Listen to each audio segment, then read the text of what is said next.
Little storyteller. Once upon a time, in a sunny park filled with bright green grass and colorful flowers, lived two best friends. Pip was a little pigeon with fluffy gray feathers and bright, curious eyes. Poppy was another pigeon, slightly smaller, with a few sparkly white feathers on her wings.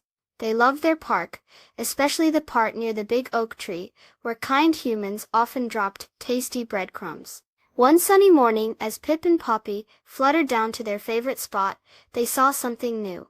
It was a whirring, buzzing machine, hovering in the air.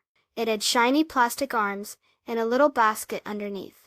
This was the new delivery drone, and it was scooping up all the best breadcrumbs before Pip and Poppy could even get close.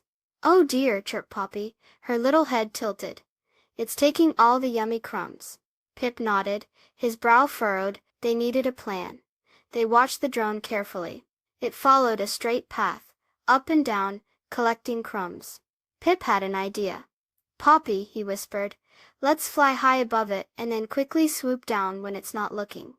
Together, Pip and Poppy flapped their wings and soared high into the clear blue sky. They circled above the whirring drone, keeping a close watch. When the drone turned to go in the other direction, Pip gave Poppy a little nod. They zoomed down, quick as a wink, and pecked at the scattered breadcrumbs. The drone, with its blinking lights, didn't even notice the clever pigeons. Pip and Poppy shared the tasty crumbs, pecking happily side by side. They realized that even though the drone was new and different, there were still plenty of crumbs for everyone if they were just a little smart and worked together. From that day on, Pip and Poppy continued to enjoy their breadcrumbs. Sometimes the drone would take some, but the clever pigeons always found a way to get their share.